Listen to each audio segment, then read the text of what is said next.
ভোলার মেঘনা ও তেতুলিয়া নদীতে প্রকাশ্যে নিধন হচ্ছে জাটকা, আবার সেই জাটকা প্রকাশ্যে মৎস্যঘাট ও বাজারে বিক্রিও হচ্ছে।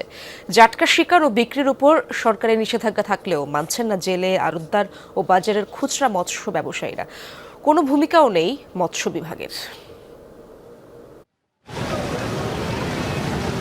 ইলিশের আশায় ভোলার মেঘনা তেতুলিয়ায় ব্যস্ত জেলেরা, তবে জালে উঠে আসছে শত শত জাটকা। ঘাটের আড়তদাররাও প্রকাশ্যে বিক্রি করছেন। জাটকা দিয়ে বাজার সয়লাভ, অথচ ইলিশের উৎপাদন বৃদ্ধি ও সংরক্ষণ নিশ্চিতে জাটকা নিধনে নিষেধাজ্ঞা জারি করেছে সরকার। সরকারি বিধি অনুযায়ী ১ নভেম্বর থেকে আগামী ৩০ জুন পর্যন্ত ৮ মাসে ২৫ সেন্টিমিটারের ছোট ইলিশ আহরণ, পরিবহন, বাজারজাত, ক্রয় বিক্রয় ও মজুদ সম্পূর্ণ নিষেধ। তাহলে কিভাবে চলছে জাটকার রমরমা ব্যবসা? বড় মাছ টাছ নাই নদীতে, কম এখন মাছ একালে নদীতে কম। অভিযান দেওয়ানের লগে মনে করেন যে মাছটি না ডিমস আছে, মাছটি জাকি মাছ হয়ে মনে করেন মাছ দেয়। জাটকা ওটা কারেন্ট জলে, গুঁড়ো জলে, আমরা ভাই কারেন্ট জল। আর যে সময় অভিযান চলে এই সময় আমরা গাঙ্গা আইও না। সরকারি মানা করছে, তারপর আমরা পেটে দেয় কম লাগে কিছু, পেটে তো একদিন গাঙ্গা না দিলে পেটে ভাত চলে না।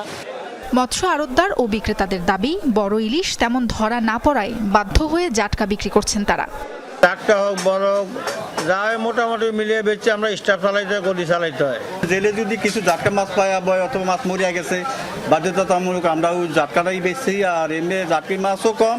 কোনো বড় মাছ বলতে নাই, ছোট মাছ ছাড়া কোনো ভাই অন্য কিনা মাছ না, বদলা দিতে পারি না, বাধ্যত মূল্যে মাছ কিনা ভাইয়া এত রুজু চালাই। ক্রেতারা বলছেন জাটকার দাম বড় ইলিশের চেয়ে অনেকটাই কম, পাশাপাশি বাজারে বড় ইলিশের যোগানও কম। বাজারে পাইতেছি না, আর আমাদের টাকার পরিমাণে আমরা জাটকা ইলিশটাই কেনার সামর্থ্য আছে আমাদের। এইভাবে যদি চলতে থাকে তাহলে নদীতে আর ইলিশ থাকবে না এবং ভবিষ্যতে আমরা আর বড় ইলিশও খেতে পারবো না। অভিযোগ রয়েছে মৎস্য বিভাগকে ম্যানেজ করেই চলছে ব্যবসা। সুনির্দিষ্ট অভিযোগ পেলে ব্যবস্থা নেওয়ার আশ্বাস দেন মৎস্য কর্মকর্তা। বাজারগুলোতে আমাদের নিয়মিত অভিযান চলবে এবং প্রয়োজনে আমরা এদেরকে মোবাইল কোর্টের আওতায় নিয়ে আসবো। নির্বিচারে জাটকা নিধনে ইলিশের সংকট দেখা দেওয়ার আশঙ্কায় সচেতন মহল। সাবরিনা লিজা, যমুনা নিউজ।